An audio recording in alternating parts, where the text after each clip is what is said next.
Hey everyone, welcome to another video. Remember, if you love film, gaming, or television content, please consider clicking that subscribe button because today I have a very special video for you guys, and that is my 2022 Personal Academy Awards. This is all opinionated, and I would love to see some of your lists in the comments below.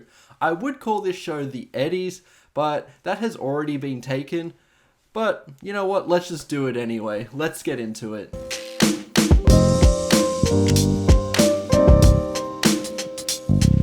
So, quick disclaimer, I have seen 75 films that are eligible for this. I won't be doing every single category that the Oscars do because 75 films is apparently not enough to fill every category. So if you're thinking, well, why isn't documentary here? That is why. Also, the films I haven't seen because Australian release dates absolutely suck are The Whale, Pearl, Aftersun, and Weird the Al Yankovic Story, just to name a few. Films that I just haven't got around to seeing, even if they are available, are Puss in Boots, The Last Wish, The Woman King, and RRR.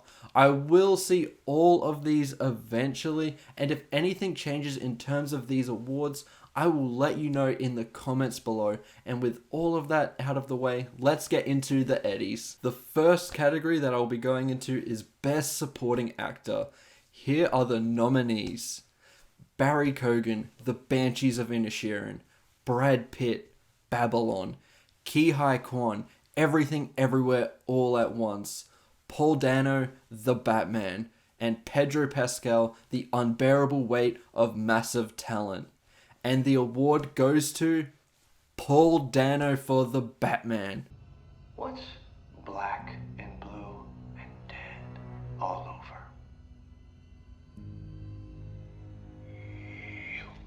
So just to justify this win, because I'm sure a lot of you will be thinking Ki Hai Kwan is sweeping everywhere and everyone loves him. Me too, that's why I nominated him. He was a very close second in my opinion, and I really hope he does get the Oscar. But for me, the Riddler has been a monumental character throughout my entire life. Batman is something that I've always followed. It's something that I've always been very close with, and the Riddler was along for the ride, and finally we get a performance that does the character justice.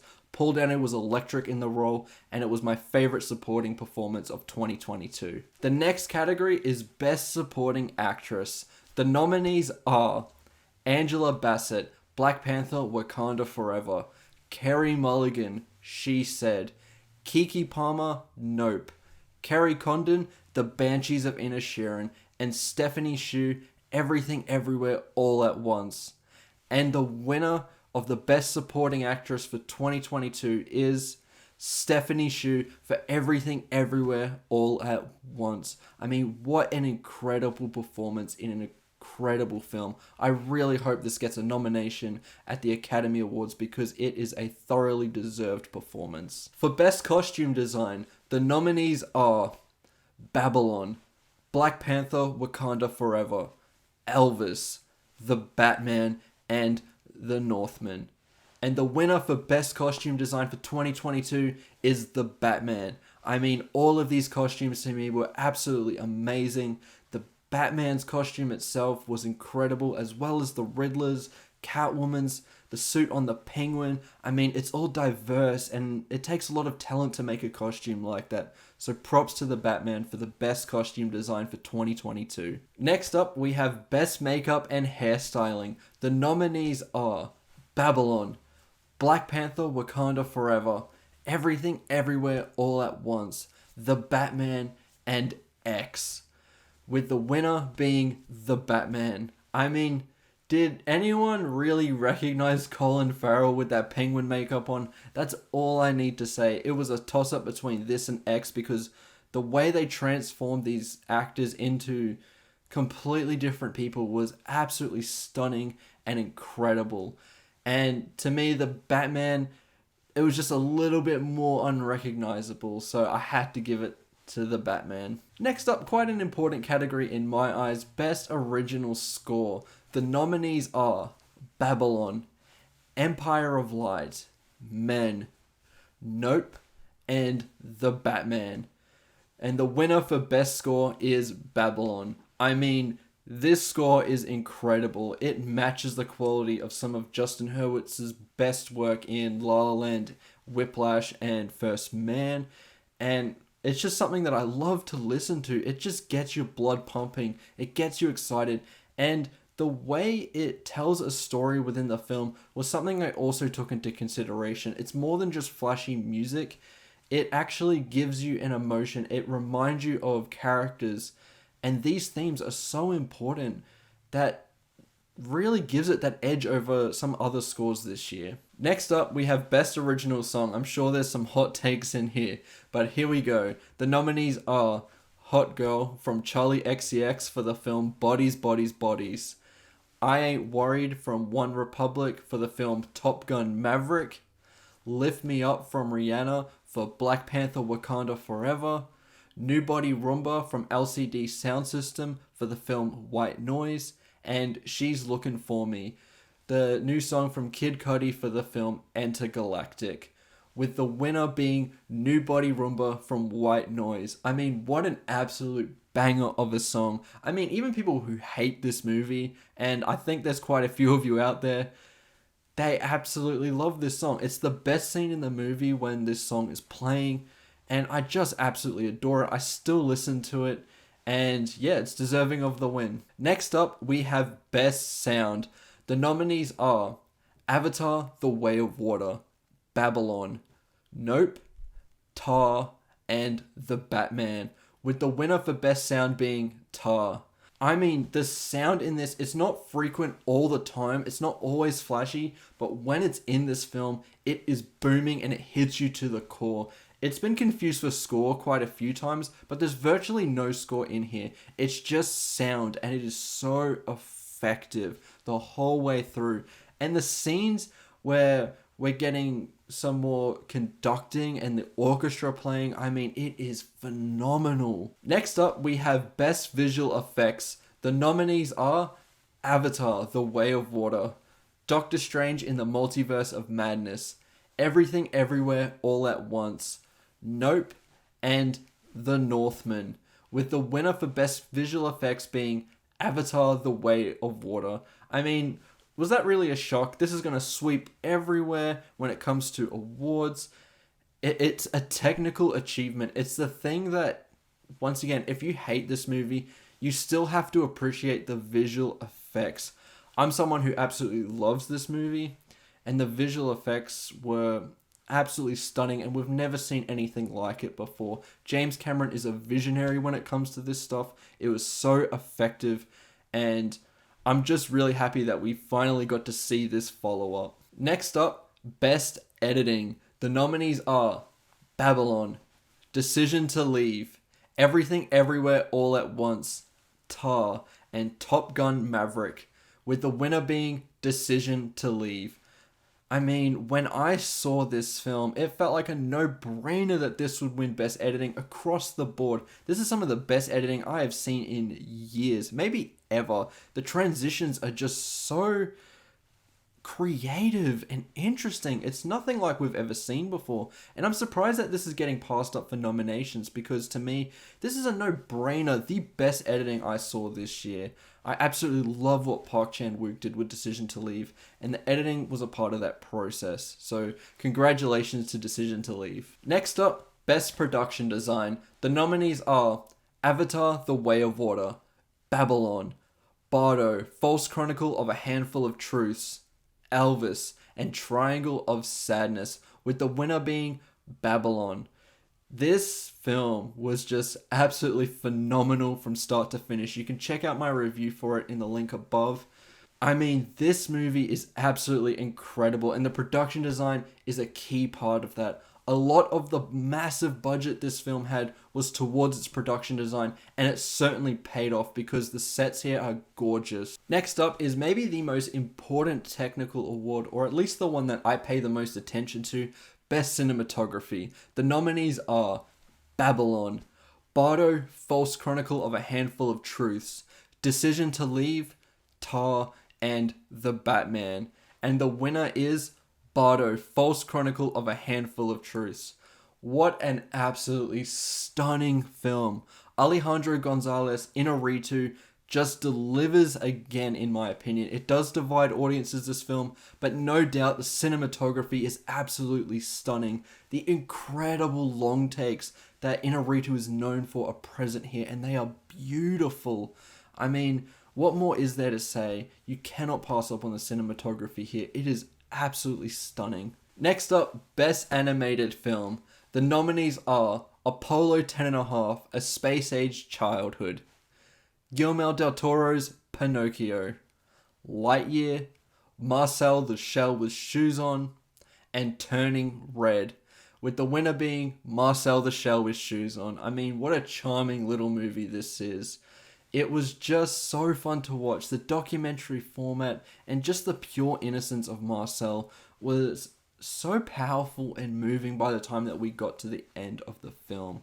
It is something that was a really great way for me to cap off the Brisbane International Film Festival this year. It was a short, light watch that I was very happy to see, and I enjoyed it immensely. Next up, Best International Feature. The nominees are All Quiet on the Western Front, Bardo, False Chronicle of a Handful of Truths, Close, Decision to Leave, and Final Cut. The winner is Bardo, False Chronicle of a Handful of Truths. I mean, as I said, this film is divisive, but it got its hooks in me. For its 3-hour runtime, I thought it was really powerful stuff. I can see how it does borderline on being pretentious. I know that a lot of people do think that, but it doesn't matter. It was enjoyable. It presented themes that were very, very interesting. This doesn't lack in terms of a story, and the film is stunning, as I mentioned before. It is a demanding watch. It requires a lot of you, but if you're willing to engage with it and put the time in to watch this film, it is a very, very rewarding watch, and I highly, highly recommend it to you. Next up, we're going into the major categories now. Best Adapted Screenplay. The nominees are Bones and All, Glass Onion, A Knives Out Mystery, She Said, The Batman, and White Noise, with the winner for Best Adapted Screenplay being She Said, one of my absolute favorite films of the Brisbane International Film Festival. I know a lot of people think that there's no passion behind it, but screw that. If I'm going to be the only one to show that passion, then so be it. I love this film. It's not a happy watch. It is very sad. The trials and tribulations these women went through when it came to Harvey Weinstein. The screenplay balances that all out perfectly. It knows when the characters should speak and when they should pause for a moment. And it was truly some very, very interesting writing, similar to Spotlight. I just eat that stuff up. And I think this was the best film in that type of genre since Spotlight. So congratulations, She Said. What an excellent watch. And if you haven't seen it yet, I highly recommend you do. It is powerful stuff. Next up, we have Best Original Screenplay. The nominees are Babylon, Everything Everywhere All at Once, Tar, The Banshees of Inisherin, and The Fabelmans, with the winner being Everything Everywhere All at Once. Maybe the most original screenplay of the year. Such an interesting and dynamic film. Daniels were absolutely masterful here. It's crazy. I've never been a huge fan of their work up until now, but this film absolutely hooked me. I watched it earlier in the year, and I haven't seen it since, but so much of it has just stuck in my mind. Certain lines, like that iconic one from Ki Hai Kwan. Just a really powerful film that actually does make you feel everything everywhere all at once. Such an incredible achievement, and I can't wait to see all the Oscar nominations it's going to get. Next up, we have Best Lead Actress. The nominees are Cate Blanchett for her powerful role in Tar. You cannot start without me. See, I start the clock. Now, my left hand, it shapes, but my right hand, the second hand, marks time. Jessie Buckley for quite an underrated performance in Men. Yeah, it was delicious. No. Mustn't do that. Forbidden fruit. Oh, God, sorry, I'm joking. Margot Robbie for a frenzied and electric performance in Babylon. It's written in the stars. I am a star. Michelle Yeoh with a very dynamic and demanding role in Everything Everywhere All at Once. I still want to be here with you. And Olivia Colman, who gives an emotional performance in Empire of Light. Than anyone, and yet you willfully tried to ruin it. Well, I'm terribly sorry, but you can't always have it your own way. And the winner being Margot Robbie for Babylon. I mean, I was tossing and turning whether this was her best role, because I've seen I, Tonya and she is great in that. But no, I think this is career best work for Margot Robbie. She is phenomenal in this film, and I think she cements herself as really one of the top leading actresses in Hollywood. The fact that she's Australian too, that's really cool. We've got that connection, I guess. The same thing with Cate Blanchett. Us Aussies like to get behind our actors, and Margot Robbie has done incredible work in Hollywood since she broke out from Wolf of Wall Street. Absolutely amazing performance in Babylon. It's probably the best in the entire film, and that's saying a lot because there are some top-notch performances here. Her character is interesting, and every time she was on screen, it was electric. So a very well-deserved award here, and I really, really hope she gets nominated for an Oscar. For Best Lead Actor, we have Adam Driver, who gives, once again, incredible work in White Noise. Sheep have lashes. Ask your father. We're going sideways. Dad, do sheep have lashes? Doesn't anyone want to pay attention to what's actually happening? Then we have Alexander Skarsgård, who gives maybe the most physical performance in The Northman.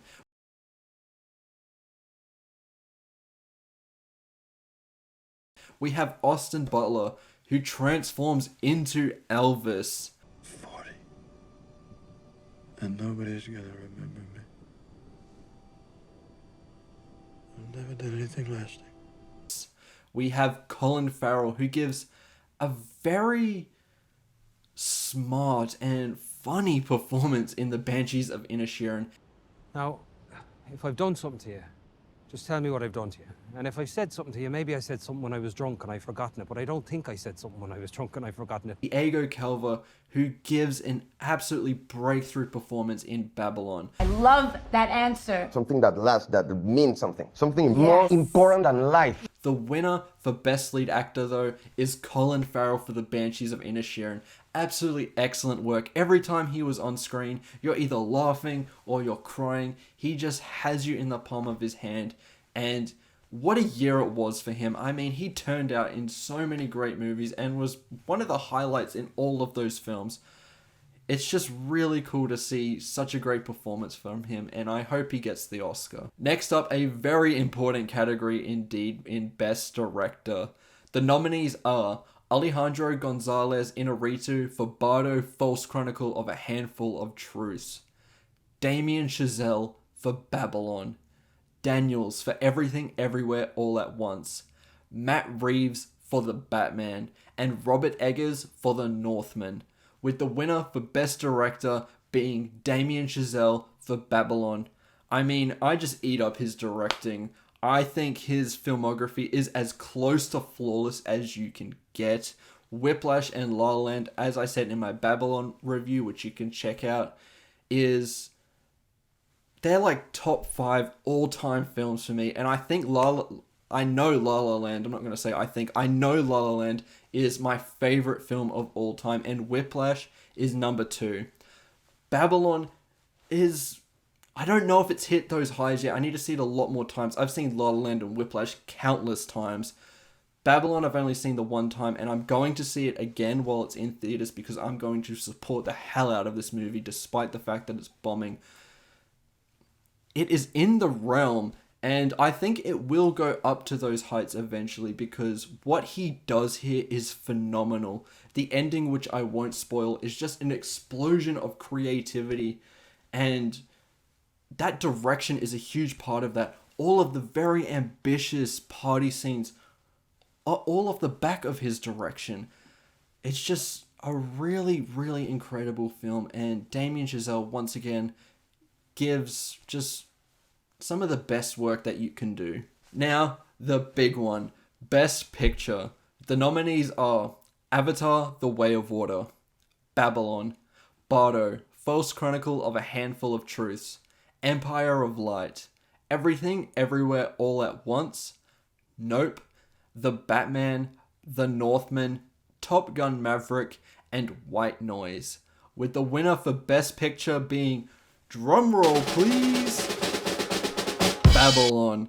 I mean, for the longest time this year, I'm going to say the Batman was just holding on. I was like, that's it, the Batman has won. And I pretty much solidified on that idea. And then I saw Babylon, which just blew me away. I was smiling from start to finish. And it just reinvigorated my passion for films again. Damien Chazelle is just a master of his craft. The performances are phenomenal. The screenplay is great. The score from Justin Hurwitz is amazing. All of the technical categories are just brilliant. And this was hands down my favorite film of 2022. And it's probably been my favorite film for quite a few years, which is saying something because some of the best films in the past 2 or 3 years were absolutely incredible as well. So congratulations, Babylon. I hope to God this gets nominations at the Oscars. I know it's slipping at the moment. It practically got nothing at BAFTA, so I'm a little bit nervous for it, but I really, really hope it gets in because what a film. I know it divides people, but it's ambitious, and I think that's the thing that divides people. It's Babylon through and through. It's unabashedly and unashamedly that film, and you can either take it or leave it, and I love that about that. Damien Chazelle is willing to pull it all on the line in his films, and he does the same here. And I think he nails it. He hits a home run. And I just love it. It's such an electric movie. And I cannot wait to see it again. So there you have it. That concludes all my picks and nominees in each category. And the end of my own personal Academy Awards, also known as the Eddies. I think this gives me a chance to talk a little more about films that just didn't get enough credit this year. If you want to see the specific order of the films that I saw in 2022, I have my letterbox down below, so definitely check that out for a more comprehensive list. 2022 was a pretty decent year for films, and there were just so many that I wanted to heap praise on. Let me know if you were completely in charge of the Oscars, what your picks would be. I will be doing my reaction to the Oscar nominations very soon, and I'll most likely be doing a spoiler review for my pick for Best Picture, Babylon. So look forward to that content coming soon. Remember to like and subscribe, and I'll see you in the next one. Goodbye.